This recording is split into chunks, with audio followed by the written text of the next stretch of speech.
Today I'm going to tell you why it is so hard for us to stop eating. Hi, I'm Shelley Treacher from Underground Confidence. I'm a psychotherapist and I help people to recover from comfort eating. So you might be someone who's really frustrated because you feel compelled to overeat and really wish you could stop but don't know how. Or you might be someone who knows that emotions drive your eating but you've no idea what to do about it. In these videos, I'm going to talk about the side of overeating that no one really talks about, the emotional and psychological side. There are reasons why you can't stop eating, a lot of them, and that's what I'm doing here. But these videos are so much more than just about comfort eating. They're about what makes us human and need comfort in the first place. So the things I talk about here could apply to any addiction or many emotional difficulties and relational hardship. I help you to find your real inner strength and confidence because that is completely what comfort eating is all about. I know you've got it inside you, so it is my job to help you find it.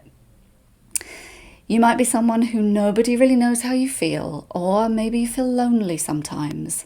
So sometimes maybe you might overeat as well. These videos can help you. I can help you to understand what you're doing and what's going on for you and to recover from that.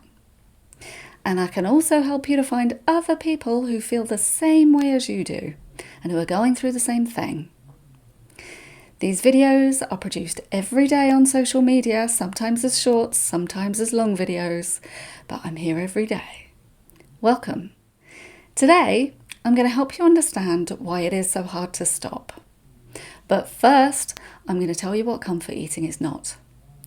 It's not a response to hunger. You probably know that, right? Biologically, we are supposed to just eat when we're hungry. So the rest of the time, if we're not responding to that, we're doing something else. Eating junk food is comforting.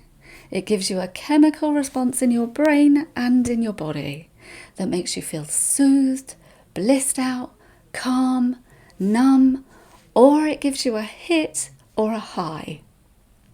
In our society and many of our cultures, we have an assumption that people who are overweight could just stop overeating and do some exercise. Lots of people come into my office with frustration and sadness about stories of their doctors, their personal trainers, and even their friends who've told them to just cut down on sugar, do this or that diet, take up swimming, some kind of exercise. This is not going to be a fantastic new revelation to someone who overeats. I know that this is what it takes, and that you probably feel a huge amount of shame for not being able to do it. My hope is to explode this myth and that just saying no is enough. It is not enough to have willpower, and it's not about willpower. Compassion is your secret weapon against comfort eating. This is where it starts, by giving yourself a break for not being able to stop eating.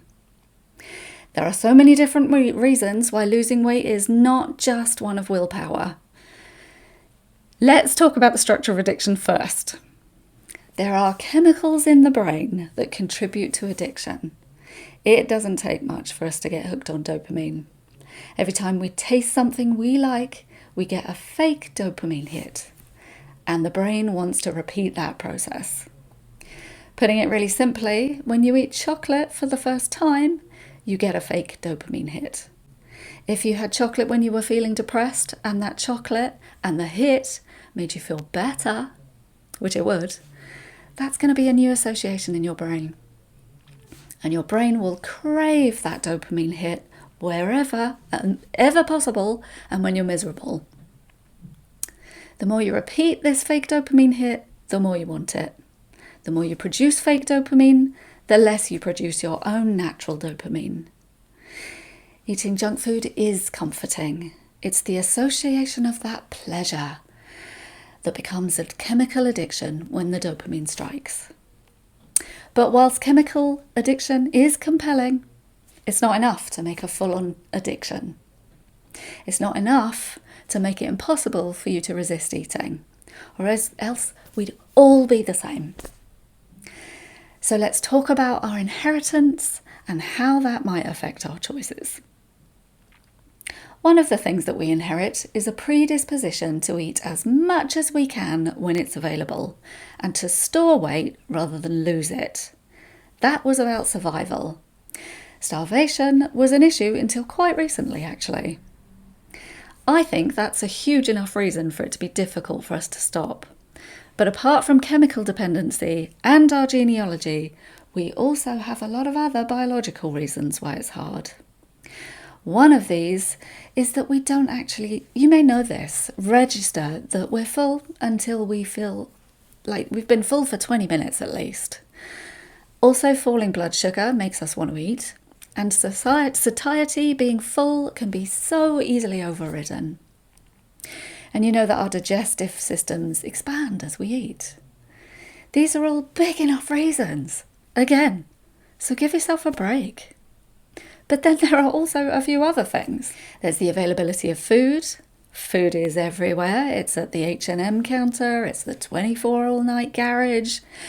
And junk food, the food that's really not going to be good for us, is so cheap. Shiny, colourful, attractive, salty, fried, sweet, temptation, everywhere. Think about the way that food's marketed.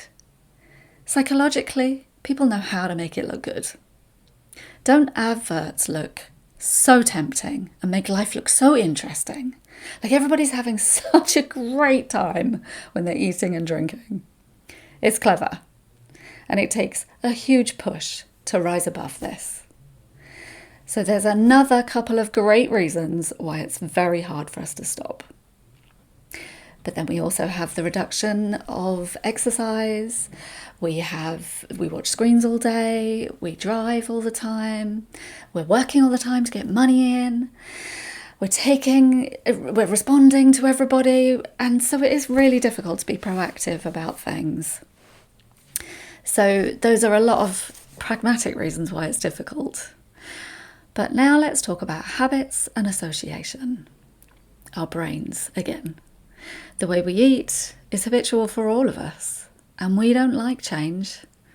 We don't often volunteer to change. We have to really think about it if we want to change, and then practice something. We have to really work it out, and then take a lot of time out making sure we're doing it. Apparently, one of the last things that we give up if we move to a different country is food habits. Food is comfort to us. It's nurture. It's safety. It's familiarity. That's just part of being human. Habits are based on a cue and reward system. So our habits build just like the dopamine hit, in response to something that feels good. So if we have a reward, we do it again. Comfort eating feels good, so we get into a habit of it really quickly. Think about how easily we associate social occasions with eating and drinking, and even going on holiday and times of rest, all associated. How many times have you said to yourself, I'm on holiday, it doesn't count, I know I have. I think we can all relate to many of these things. But the final factor in not being able to stop comfort eating is the use of food for emotional management. Without this one, none of the others would make any lifelong difference to us, and we would all be exactly the same. But we're not. Zoe Lavallée, in her article Why We Crave, specifies that adverse childhood experiences, mental health issues, stigma, prejudice, discrimination, and social exclusion may also contribute to addiction. In a nutshell, food is emotionally comforting. We use it to cope with any of these experiences and much more. At some point, we just got stuck in a groove. Most of us do this at some point. Who hasn't soothed themselves with chocolate biscuits, cookies, cake, pizza, Chinese takeaway crisps when feeling frustrated? Comfort food is a widely used term. The occasional use of food to comfort won't make any difference. However, if it is frequently used, you know it leads to overriding signs of hunger and health problems, obsession and weight gain. Other coaches and therapists here will help you with the practical side of overeating, with nutrition and with some other practical things I've mentioned today. I'm going to help you with the emotional side of eating. The people who come to my groups have tried all the diets, they've tried all the different ways of losing weight and of feeling okay about themselves, but it hasn't worked. In fact, I think it's made things harder. I know you know what you should be doing. I know you know what you should be doing, but that you feel powerless. This isn't a lack of willpower, and it's also not being lazy. Food is something that we habitually use to escape the perceived discomfort of life. So that's what I'm here to help you understand and to manage in these videos. When I start talking about this, the emotion behind comfort eating, one of the things that people usually ask me is, isn't it just a habit? Does it have to be something emotional? The answer is actually yes. It is a deeply grooved habit.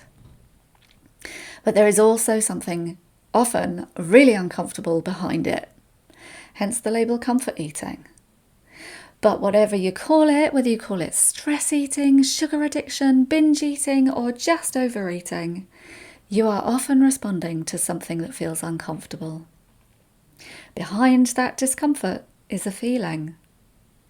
What I'm saying is that this is the tip of the iceberg, that there is more to the way that you feel than ever gets discovered because you eat before discovering it. So today, what I've done is talk about all the various different reasons that might cause you to comfort eat, other than willpower. From the chemicals involved to the powerful ancestral, genetic, physiological and biological influences. I talked about food availability, marketing, society, culture and the formation of habits. And lastly, I talked about the emotional reasons why it's hard to stop eating. That's what these videos are going to be about, the complexity of being human and emotional. That's why these videos are not only relevant to you if you're frustrated with eating, though it is relevant to you if you are, they are also relevant to anyone who ever had trouble with being human and emotional. I think that's all of us at some point. But if you're a comfort eater, this puts you in the category of normal, which is the first thing I want to educate you in. If you're a comfort eater, what you're going through doesn't make you annoying, wrong, or embarrassing. It means you're human. We have such shame and negativity around being a comfort eater and about being emotional or having feelings. So you can't be expected to have the right skill set to cope with emotion. But it is possible for you to learn that. And that's why I'm here. To put it really simply, and I cannot underestimate this though, to be able to stop comfort eating, you need to understand what's going on for you, and you need to find a place of compassion for that.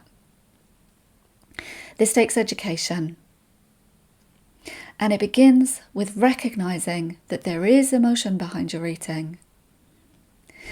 So that's what I will help you to understand in the next videos. In the next video, we'll start to explore how you've managed your emotions with food. I'll see you there. This is Shelley Treacher from Underground Confidence. If you'd like to be informed about the videos coming out and help with the emotional side of comfort eating, please subscribe or follow any of my social media channels. Thank you so much for listening. See you soon.